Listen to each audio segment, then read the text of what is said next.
এটা কি সরকারি গাড়ি নাকি? আরে জুলি তুই? হ্যাঁ আমি। তুই এখানে কি করিস? আরে জুলি, তুমি তাকে চেনো নাকি? হ্যাঁ, তাকে না চিনলে হয় নাকি? ও তো আমাদের কলেজের সব ছেলেদের ক্রাশ ছিল। ওর জন্য তো আমরা কলেজে ঠিক মতন যেতেও পারতাম না। প্রত্যেকটা ছেলে ওকে ভালোবাসতে চাইতো। তোর এখন এই পোশাক কেন? এরকম একটা নর্মাল পোশাক পরে চলে আসছিস? আমি আমার হাজবেন্ডের জন্য এখানে দাঁড়িয়ে আছি। ও, তোর হাজবেন্ডের জন্য তুই দাঁড়িয়ে আছিস? তা তোর হাজবেন্ড কিসে করে আসবে? অটোতে করে নাকি বাসে করে? আরে সে তো বাসে বা অটোতে করে আসবে না, সে তো থাক হয়েছে। তোকে আর বানিয়ে বানিয়ে খুব মিথ্যা কথা বলতে হবে না। আমি খুব ভালো করেই জানি তুই এখানে থাকলে বানিয়ে বানিয়ে অনেক কথাই বলবি। তুই এখন বলবি তোর হাজবেন্ড প্রাইভেট কারে করে আসছে, তোর হাজবেন্ডের অনেক বাড়ি ঘর টাকা পয়সা ব্যাংক ব্যালেন্স সব কিছুই আছে, কিন্তু তোকে তো দেখেই বোঝা যাচ্ছে তুই একটা ফকিরকে বিয়ে করেছিস। সর্বোচ্চ তোর হাজবেন্ড একটা দিনমজুর কিংবা একটা ভালো অফিসের দারোয়ানই হতে পারে। জুলি তুই এভাবে কেন কথা বলছিস? আমি তোকে মিথ্যা কেন বলতে যাব? এই তুই আমার সামনে থেকে সর, তুই কোনো কথা বলবি না। তুই যে আমার গাড়ির সামনে দাঁড়িয়ে আছিস, যদি আমার গাড়িতে কোনো স্পট পড়ে যায় সে টাকা কি তুই দিতে পারবি? জুলি তোর সঙ্গে আমার কতদিন পরে দেখা হয়েছে, তুই আমার সঙ্গে এমন ব্যবহার কেন করছিস? কোথায় ভালো মন্দ দুটো কথা বলবি তা না? যাই হোক, নতুন গাড়ি কিনেছিস, তোকে কংগ্রাচুলেশন। থ্যাঙ্কস। এই গাড়ি কেনার সামর্থ্য তোদের তো আর নেই। যাই হোক, অনেক কথা বলেছি, আর কথা বাড়াতে চাই না। এ হচ্ছে আমার উডবি হাজবেন্ড আলামিন। এই গাড়িটার দাম কত জানিস? 50 লক্ষ টাকা।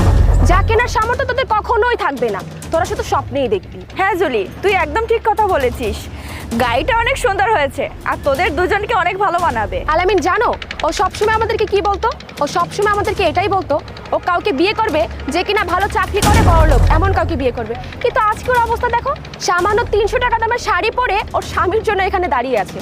আরে শ্রুতি, তুই আমাকে দেখ, আমি কত দামি দামি পোশাক পরে আছি, কিন্তু আজকে তোকে দেখে আমার খুব আফসোস লাগছে যে কিনা কলেজের সুন্দর রং বেরঙের পোশাক পরতো আর তার কিনা আজকে এই দশা। একটা নর্মাল শাড়ি পরে তুই এখানে দাঁড়িয়ে আছিস।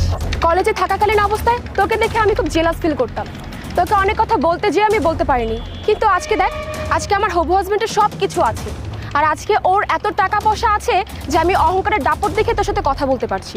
আরে জুলি তুই কি বললি? তুই আমাকে কলেজে দেখে জেলাস ফিল করতিস, কিন্তু আমি তো তোকে আমার সব থেকে কাছের বান্ধবী মনে করতাম। কোথাও ঘুরতে গেলে তোকে সঙ্গে করে নিয়ে যেতাম, কোথাও খেতে গেলে তোকে সঙ্গে করে নিয়ে খেতাম, আর আমি যদি কখনো নতুন পোশাক কিনতাম তোকেও তো কিনে দিতাম। জুলি তুই তোর হবু হাজবেন্ডের গাড়ি বাড়ি টাকা পয়সা নিয়ে অহংকার করছিস। অহংকার দেখাতে গেলে নিজে ইনকাম করে নিজের পায়ের মাটি শক্ত করে তারপরে অহংকার দেখাতে হয়। আমি একটা কথা বুঝতে পারলাম না, আমি তো তোর সঙ্গে কখনো খারাপ ব্যবহার করিনি, তাহলে তুই কেন এমন করছিস?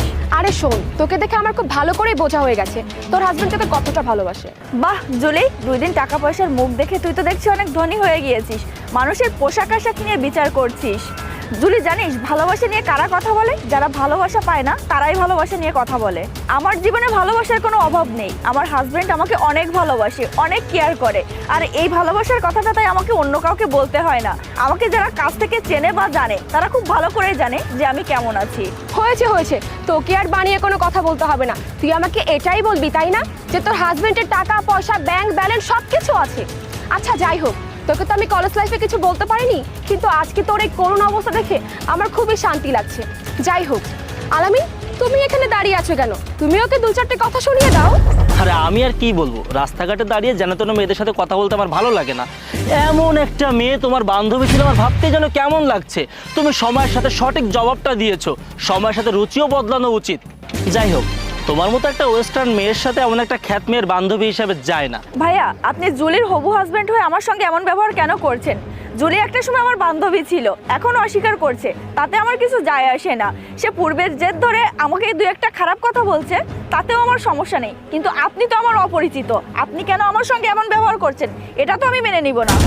এই শ্রুতি, তুই আলামিনের সাথে এরকম ভাবে ব্যবহার করছিস কেন? তোর সাথে ভালো ব্যবহার করেছি বলে কি তুই আমাদেরকে গরিব ফকির ভেবেছিস? শোন, তুই আলামিনের সাথে ভালোভাবে ব্যবহার করবি, না হলে কিন্তু তোর অবস্থা খুবই খারাপ করে ফেলবো। চুপ কর জুলি, যাদের মন মানসিকতা খারাপ, যাদের মন মানসিকতা নিচু, তারা সবসময় এ ধরনের কথাই বলে। আমি আজ একটা শাড়ি পরে এখানে দাঁড়িয়ে আছি, তার জন্য তুই আমাকে এতগুলো কথা শোনালি কেন? মানুষরা কি শাড়ি পরে না? আর তাছাড়া আমার হাজবেন্ড, আমার শ্বশুরবাড়ির লোকজন আমাকে ফুল ফ্রিডম দিয়ে রেখেছে, তাই আমার যা খুশি আমি সেটাই পরি। বাঙালি মেয়ে হিসেবে বাঙালি কালচারের শাড়িটা যায়, তাই আমি শাড়ি পরেছি, কিন্তু তুই এটা কি পরেছিস? এটা তো কখনোই বাঙালি পোশাক না। জুলি আমি কলেজেও টপ ছিলাম আর এখনো টপ জায়গাতেই আমি দাঁড়িয়ে আছি। আমি যদি আমার হাজবেন্ডের বিবরণ দিই তাহলে তোর পায়ের তলার মাটি সরে যাবে, কিন্তু আমি তোর মতো এত ছোট লোক না যে রাস্তায় দাঁড়িয়ে উঁচু নিচুর ভেদাভেদ করব। যাই হোক, তোদের যদি কথা বলা শেষ হয়ে যায় এখান থেকে চলে যা, এক্ষুনি আমার হাজবেন্ড আসবে। এখান থেকে আমরা যাবো কি যাবো না সেটাকে তোকে বলতে হবে নাকি? তোর এখানে ভালো না লাগলে তুই চলে যা। সরি, আসতে একটু লেট হয়ে গেল। চলো। স্যার আসসালামু আলাইকুম। ওয়ালাইকুম আসসালাম। কি অবস্থা, কেমন আছেন আলামিন সাহেব? এই তুমি তাকে স্যার কেন বলছো? সে কে? আরে সে আমার কোম্পানির মালিক। এই শহরে তার নাম করা 10টা বড় বড় কোম্পানি আছে। সে একজন শিল্পপতি, কোটিপতি। তার সম্পর্কে আমি তোমাকে অনেকবার বলেছি, তার নাম কামরুজ্জামান। হ্যাঁ, কিন্তু শ্রুতির সাথে তার কি সম্পর্ক? শ্রুতি আমার ওয়াইফ। কিন্তু কি হয়েছে, আপনার এভাবে কেন কথা বলছেন? কি হয়েছে আমি তোমাকে বলছি। আমি এখানে রাস্তায় দাঁড়িয়ে তোমার জন্য ওয়েট করছিলাম। ওরা এসে আমাকে শাড়ি পরা দেখে অপমান করে, আমাকে ফকিরও বলে। আমার কথা একটাই, ফকিররা কি মানুষ না? ওরা আমাকে এটাও বলে আমার যার সঙ্গে বিয়ে হয়েছে সে নাকি ফকির, কামলা, দিনমজুর। ইটস ওকে, আমি বুঝতে পেরেছি। আচ্ছা ঠিক আছে, চলো, আমাদের অনেক কাজ পড়ে আছে। আপনারা ভালো থাকবেন, আসি। সরি স্যার, আসলে আমরা বুঝতে পারিনি, আপনি আমাদেরকে ক্ষমা করে দিন।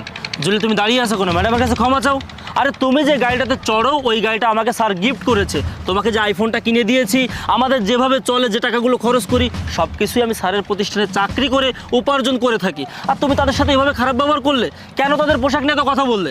ক্ষমা চাও আগে। থাক ভাই, আমার কাছে ক্ষমা চাইতে হবে না। আর কেউ আমার কাছে ক্ষমা চাইলো আমি তাকে ক্ষমা করে দিব, এটা আপনি কিভাবে ভাবলেন?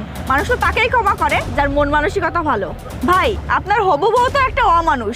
আজ আপনার টাকা আছে তাই আপনার সাথে সাথে আছে, আজ আপনি সুস্থ আছেন তাই আপনার পিছু পিছু ঘুরছে। কিন্তু কাল যদি আপনি সুস্থ না থাকেন, আপনার টাকা পয়সা না থাকে, তাহলে এই মেয়ে তো আপনাকে ছেড়ে চলে যাবে। আপনারা তো মানুষের পোশাক দেখে বিচার করেন। এই তো কিছুক্ষণ আগে আমাকে ফকির বলে অপমান করেছেন, আর যখনই আমার হাজবেন্ড আসলো তখনই তাকে স্যার স্যার বলছেন। আর আমার হাজবেন্ডের জন্য আপনারা আমাকে সম্মান দিচ্ছেন। এখন আপনারা একটা কথা মনে রাখবেন, আপনারা ততক্ষণ পর্যন্ত সম্মান পাবেন যতক্ষণ পর্যন্ত আপনারা সামনের মানুষটাকে সম্মান দিবেন। এখানে দাঁড়িয়ে আমি অনেক কিছুই করতে পারি, আপনাদের পেটে লাথিও মারতে পারি, কিন্তু না, আমি সেটা করব না। আপনি আমাদের প্রতিষ্ঠানে জব করেন, আমাদের প্রতিষ্ঠানে আপনি শ্রম দেন, বিদায় পারিশ্রমিক পান। এনিওয়ে, অনেক কথাই বলে ফেলেছি, আপনারা ভালো থাকবেন। এই চলো। দাঁড়াও আলামিন সাহেব, আপনি যাকে জীবন সঙ্গী হিসেবে বেছে নেবেন তাকে আগে থেকে একটু যাচাই করে নেবেন, সেটা আপনার জন্য ভালো হবে। একটা কথা মনে রাখবেন, গাভী ভালো যার, বাছুর ভালো, দুধ ভালো তার ঘি। চলো। স্যারের কথার মানে কি বুঝতে পেরেছো? স্যার বলেছে যার মা ভালো তার সন্তানও ভালো। যেখানে সেখানে মানুষকে পোশাক নিয়ে কথা বলবে না। চলো।